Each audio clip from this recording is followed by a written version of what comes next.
ನಮಸ್ಕಾರ. ಮೈಸೂರು ಜನತೆಗೆ ಹಾಗೂ ಅಕ್ಕಪಕ್ಕ ಎಲ್ಲ ಊರು ಹಳ್ಳಿಗಳಲ್ಲಿಂದ ಇರುವಂತ ನನ್ನೆಲ್ಲ ಪ್ರೀತಿಯ ಮೈಸೂರಿನ ಜನತೆಗೆ ದಸರಾ ಹಬ್ಬದ ಶುಭಾಶಯಗಳು. ಪ್ರತಿ ವರ್ಷ ಒಂದು 5-6 ಕಂಪ್ನಿ ಸರ್ಕಸ್ಗಳು ನಮಗೆ ರೆಗ್ಯುಲರ್ ಆಗಿ ಇಲ್ಲಿಗೆ ಬರ್ತಾ ಇದ್ದೀವಿ. ಈ ಸಲ 10 ವರ್ಷಗಳ ನಂತರ ಜಮ್ನಿ ಸರ್ಕಸ್ ತನ್ನ ಇಲ್ಲಿ ಪ್ರದರ್ಶನ ಮಾಡ್ತಾ ಇದೆ. ಏಷ್ಯಾ ಖಂಡದಲ್ಲೇ ಅತಿ ದೊಡ್ಡ ಸರ್ಕಸ್ ಜಮ್ನಿ ಸರ್ಕಸ್. ಇಲ್ಲಿ ಆಫ್ರಿಕನ್ ಕಲಾವಿದರು, ಸುಮಾರು ವಿದೇಶದ ಕಲಾವಿದರು, ನಮ್ಮ ಇಂಡಿಯನ್ ಕಲಾವಿದರು ಎಲ್ಲ ತಮ್ಮ ಜೀವನ ಹಂಗನ್ನ ತೊರೆದು ಇಲ್ಲಿ ಪ್ರದರ್ಶನ ನೀಡ್ತಾರೆ 2.5 ಗಂಟೆ ಕಾಲ. ಈ ಕಲೆಗೆ ಪ್ರೋತ್ಸಾಹ ಕೊಡಬೇಕಾಗಿದ್ದು ನಿಮ್ಮೆಲ್ಲರ ಕರ್ತವ್ಯ. ಯಾಕೆ ಅಂತಂದ್ರೆ ಮೈಸೂರು ಅಂದ ತಕ್ಷಣ ಕಲೆಗಳ ಬೀಡು ಅಂತ ಹೇಳ್ತಾರೆ. ಇಲ್ಲಿ ಜನನ ನಾವು ಈ ಕಲಾವಿದರನ್ನ ಪ್ರೋತ್ಸಾಹ ಮಾಡಿದ್ರೆ ಅವರಿಗೆ ನಾವು ಒಂದು ತನ್ನ ಕೊಟ್ಟಂಗಾಗುತ್ತೆ. ದಯವಿಟ್ಟು ಬನ್ನಿ, ಈ ಸರ್ಕಸ್ ನೋಡಿ. ಈ ಸರ್ಕಸ್ ಇಂದ ಆ ಕಲಾವಿದರನ್ನ ಪ್ರೋತ್ಸಾಹ ಅಂತ ಕೇಳ್ಕೊತೀನಿ. ಇದು ದಿನ 3 ಆಟಗಳು ಪ್ರದರ್ಶನ ಇರುತ್ತೆ. 1 ಗಂಟೆ, 4 ಗಂಟೆ, 7 ಗಂಟೆ. ಇದು ಇವತ್ತಿಂದ ಕಾರ್ಯಕ್ರಮ ಆಗಿ 30 ದಿವಸ ಕಾರ್ಯಕ್ರಮ ಇರುತ್ತೆ.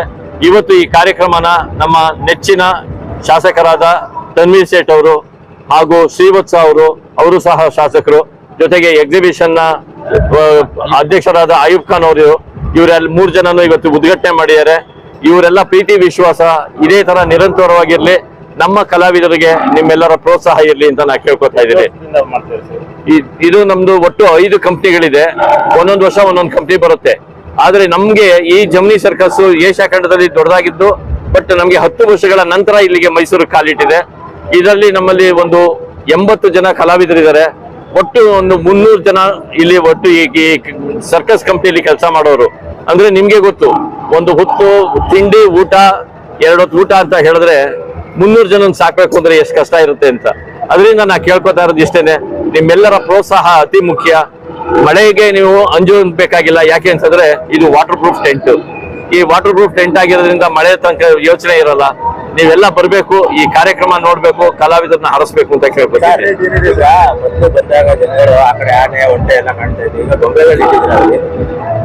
ಕಾರಣ ಇಷ್ಟೇ, ನಮ್ಮ ಸರ್ಕಾರದಲ್ಲಿ ಕಾನೂನು ಬಹಳ ಮಾಡೋದನ್ನ, ಯಾವ್ದು ಕಾನೂನು ಮಾಡ್ತಾರೆ ಅದನ್ನ ಜನಕ್ಕೆ ತೊಂದರೆ ಆಗುವಂತದ್ದೇ ಕಾನೂನು ಬರೋದು. ಒಳ್ಳೇದು ಯಾವ್ದು ಇಲ್ಲಿ ತನಕ ನಾನಂತೂ ಕಂಡಿಲ್ಲ. ಯಾಕೆಂದ್ರೆ ನಾನು ಇಲ್ಲಿ ಸರ್ಕಸ್ ನ 25 ವರ್ಷದಿಂದ ನಾನು ರೆಪ್ರೆಸೆಂಟ್ ಮಾಡ್ತಾ ಇದ್ದೀನಿ. ನನಗಿಂತ ಹೆಚ್ಚಾಗಿ ಪ್ರೇಮ್ನಾಥ್ ಇವರು 35 ವರ್ಷದಿಂದ, ಜೊತೆಗೆ ಅವ್ರ ತಂದೆ ಸಹ ಈ ಸರ್ಕಸ್ ಕಂಪ್ನಿಯಲ್ಲಿ ಇದ್ದವರು. ಹಂಗಾಗಿ ಅವರು ಇದೆಲ್ಲ ನೋಡಿದ್ದಾರೆ. ನಮ್ಮಲ್ಲಿ ಏನು ಅಂತಂದ್ರೆ ಯಾರೋ ಒಂದು ಪ್ರಾಣಿ ದಯಾ ಸಂಘ ಅಂತ ಮಾಡ್ಕೊಂಡು ಅವರಿಂದ ಏನು ಮಾಡ್ಬೇಕು ಅದನ್ನ ಮಾಡ್ತಾ ಇರೋದ್ರಿಂದ, ಇದನ್ನೆಲ್ಲ ಇವಾಗ ಪ್ರಾಣಿಗಳನ್ನೆಲ್ಲ ನಿಷೇಧ ಮಾಡಿರೋದ್ರಿಂದ ನಮ್ಗೆ ಯಾವ್ದೇ ತರ ಪ್ರಾಣಿಗಳನ್ನ ಇಡೋ ಹಂಗಿಲ್ಲ. ನಾವು ನಾಯಿ, ಒಂಟೆ, ಕುದುರೆ ಅದರ ಏನ್ ಇಟ್ಕೊಂಡು ಅದು ಮಾಡ್ತಾ ಇದ್ದೀವಿ. ಅದಕ್ಕೂ ಸಹ ತೊಂದರೆಗಳಿರುತ್ತೆ. ಆದ್ರೂ ಅದನ್ನೆಲ್ಲ ನಿಭಾಯಿಸ್ಕೊಂಡು ನಾವು ಮಾಡ್ಕೊಂಡು ಹೋಗ್ತಾ ಇದೀವಿ. ಇದು ದಿನ ಬೆಳಗಾದ್ರೆ ನಡೀತಾ ಇರುತ್ತೆ ನಮ್ಮ ಮೇಲೆ. ಆದ್ರೂ ಆ ಪ್ರಯೋಗನೆಲ್ಲ ತಡ್ಕೊಂಡು ನಡೆಸ್ತೀವಿ. ಯಾವುದು ಸರ್? ಸರ್, ಇದು ಪ್ರತಿದಿನ 3 ಪ್ರದರ್ಶನ ಇರುತ್ತೆ. 1 ಗಂಟೆ, 4 ಗಂಟೆ, 7 ಗಂಟೆ. ಪ್ರವೇಶ ದರ 150 ರೂಪಾಯಿ ಇರುತ್ತೆ. 250 ಇದೆ, 300 ರೂಪಾಯಿ ಹಾಗೂ 400 ರೂಪಾಯಿ ಇದೆ. 400 ರೂಪಾಯಿ ಮುಂದುಗಡೆ ಕೂತ್ಕೊಂಡು ಈ ಸರ್ಕಸ್ ನ ವೀಕ್ಷಣೆ ಮಾಡುವಂತ ಒಂದು ಸೌಲಭ್ಯ ಇದೆ. ಯಾಕೆಂದ್ರೆ ನಾವೆಲ್ಲ ಪಿಕ್ಚರ್ ಅಲ್ಲಿ ಹೋದಾಗ ಬಾಲ್ಕನಿಗೆ ನಾವು ಜಾಸ್ತಿ ದುಡ್ಡು ಕೊಟ್ಟೋಗಿ ಹಿಂದೆ ಕೂತ್ಕೊಂಡು ನೋಡ್ತೀವಿ. ಆದ್ರೆ ಈ ಸರ್ಕಸ್ಗೆ ಜಾಸ್ತಿ ದುಡ್ಡು ಕೊಟ್ಟಾಗ ಮುಂದೆ ಬಂದು ಕೂತ್ಕೊಂಡು ನೋಡುವಂತ ಅವಕಾಶ ಇರುತ್ತೆ. ಅದರಿಂದ ಬನ್ನಿ, ನಿಮ್ಮೆಲ್ಲರ ಆಗಮನ ಬಯಸ್ತಾ ಇರ್ತೀನಿ. ಈ ಮಾಧ್ಯಮದಿಂದ ನಾನು ನಿಮ್ಮನ್ನ ಒಂದು ಭೇಟಿ ಮಾಡಿ ಅವಕಾಶ ಮಾಡಿಕೊಟ್ಟಿದ್ದಕ್ಕೆ ನಮ್ಮ ಮಾಧ್ಯಮ ಮಿತ್ರರಿಗೂ ಧನ್ಯವಾದಗಳು. ಸರ್, ಆನ್ಲೈನ್ ಟಿಕೆಟು ಇದೆ. ಅದನ್ನ ನನ್ನ ಜಾಹೀರಾತುಗಳಲ್ಲಿ ಹಾಗೂ ಮೀಡಿಯಾಗಳಲ್ಲಿ ನಾನು ಅದು ಡೀಟೇಲ್ಸ್ ಎಲ್ಲ ಪೂರ್ತಿ ಕೊಡ್ತೀನಿ. ಅದನ್ನು ಸಹ ನೀವು ಆನ್ಲೈನ್ ಟಿಕೆಟ್ ಬುಕ್ ಮಾಡ್ಕೋಬಹುದು. ಬರೋದು ಇಲ್ಲಿ ಕಾಯಬೇಕಾಗಿಲ್ಲ, ಟಿಕೆಟ್ ಕೌಂಟರ್ ಹತ್ರ ನಿಂತ್ಕೋಬೇಕಾಗಿಲ್ಲ, ಮಳೆ ಬಿಸಿಲು ಅನ್ನೋದಂಗಿಲ್ಲ. ಒಂದು ನೀವು ಆರಾಮಾಗಿ ಕಾರ್ಯಕ್ರಮ. ವಿಶೇಷತೆ ಏನು ಸರ್? ಇದರಲ್ಲಿ ಏನು ಅಂತಂದ್ರೆ ನಾ ಹೇಳ್ದಲ್ಲ, ಇದು ಅತಿ ಏಷ್ಯಾ ಖಂಡದಲ್ಲೇ ದೊಡ್ಡದಾಗಿರೋದ್ರಿಂದ ಇದರಲ್ಲಿ ಐಟಮ್ಸ್ಗಳು, ಸುಮಾರು ಐಟಮ್ಸ್ಗಳು, ನೀವು ನೋಡದೇ ಇರೋ ಐಟಮ್ಸ್ಗಳು ಬಹಳ ಇದೆ. ಇಲ್ಲಿ ತನಕ ಕೆಲವು ಐಟಮ್ಸ್ಗಳು ರಿಪೀಟ್ ಆಗ್ಬೋದು, ಇಲ್ಲ ಅಂತಲ್ಲ. ಆ ಕಂಪ್ನಿಗೂ ಈ ಕಂಪ್ನಿಗೂ ಕೆಲವು ಐಟಮ್ ರಿಪೀಟ್ ಆಗ್ಬೋದು. ಆದ್ರೆ ಇದರಲ್ಲಿ ವಿಶೇಷತೆ ನಮ್ಮ ಆಫ್ರಿಕನ್ ಕಲಾವಿದರು ಇದಾರಲ್ಲ, ಅವ್ರದ್ದು ವಿಶೇಷ ಇದೆ ಇದರಲ್ಲಿ. ಈ ಕಾರ್ಯಕ್ರಮ ನೀವು ನೋಡಿದಾಗ, ಆಫ್ರಿಕನ್ ಕಲಾವಿದರು ಅವರ ಸಾಹಸ ನೋಡಿದಾಗ ನಿಮ್ಗೆ ಮೈ ಜುಮ್ ಅನ್ನುತ್ತೆ ಈ ಕಾರ್ಯಕ್ರಮ ನೋಡಿದಾಗ. जब भी दशहरा आता है मैसूर में दशहरे का क्रेज है सर। तो आप तन्वीर साहब ने भी कहा कि आपका नाम लेकर हर साल मेहनत करते हैं सर, लेकिन रियल टैलेंट को क्या वैल्यू है सर? अभी भी अभी है, लेकिन पुराना माफिक नहीं है। आज सब कॉस्टली है, सरकार बच्चे लोगों को नहीं मिलता है। छोटा बच्चे लोग को हम ट्रेन करना ही पड़ेगा। आजकल नहीं है, कोई भेज रहा है लीपर इशारा है। पहले केरला से बहुत बच्चे लोग आता था और अच्छा आता, आजकल नहीं है। अब छोटा बच्चे को गवर्नमेंट ये मना किया है, छोटा बच्चे को लेकर हम ट्रेनिंग कर नहीं सकता। ये सब प्रॉब्लम है। अभी नेपाल से आ रहे हैं, वो भी छोटा बच्चा नहीं है, और ये लोग देखने से वो हमारे ऊपर केस डालेगा। कितना शो है सर? 3 शो है। कितना लोग हैं सर आपके साथ? 250 to 300। तो सर सबके पेट का सवाल है सर। हाँ, सबका पेट का सवाल है। This is art still to show your art Yes sir, yes sir. पेट They are really the real heroes sir. Because survey of life, they are doing this one. This one. Cinema एक बार shoot करने से हाँ sir. सालों पर कर सके। खेलते ना सर। हमारा डेली 3 बार करना ही पड़ेगा। आप जरा कंपेयर करो। मजाक नहीं है सर। यही हम बोलते हैं, बहुत है। पब्लिक अभी समझ रहा है।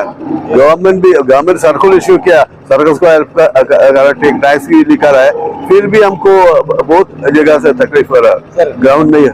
जी सर, अभी लाइफ कैसा हो गया बोले तो बच्चा लोग हैं, सुबह उठेंगे शाम में रहेंगे बस घर में मोबाइल देखना है, रियल शो नहीं मालूम है उनको। सर आप पेरेंट्स को क्या कहेंगे सर उनके बच्चों को लेकर आने के लिए अपील करिए? ये प्रैक्टिकल है, खाली इसमें लेके उसको पूरा समझ नहीं सकता। उनको लेके आओ सर्कस में, वो लाइव है। वो इसमें सिनेमा देखने का माफी देख रहा है, बच्चों को कुछ सीखने का मिलेगा। हाँ, ये सब प्रॉब्लम है, बच्चे लोग को लेके दिखाने को बोल रहा। सर आपके पास एक अफ्रीकन का एक ये रहता है, बहुत अच्छा रहता है सर, ये बताइए सर। हाँ, अफ्रीकन भी अच्छा लोग है मेरा, लेकिन पहले रेशन से आ रहा था, आजकल नहीं, वो बहुत महंगा हो गया। लाखों कैसे दे सकता हमको, उतना कलेक्शन नहीं है, ग्राउंड रेंट ज्यादा हो गया, इलेक्ट्रिसिटी।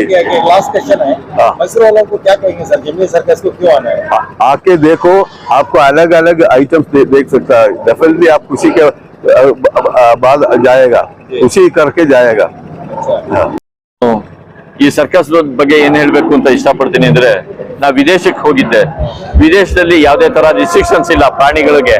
ಅಲ್ಲಿ ನೋಡೋದಕ್ಕೆ ಇಂಡಿಯಾದಿಂದ ಹೋಗಿರುವಂತ ನಮ್ಮ ಭಾರತ ದೇಶದ ಪ್ರಜೆಗಳು ದುಡ್ಡು ಕೊಟ್ಟು ಹೋಗಿ ಅಲ್ಲಿ ಸರ್ಕಸ್ಗಳು ನೋಡ್ತಾರೆ.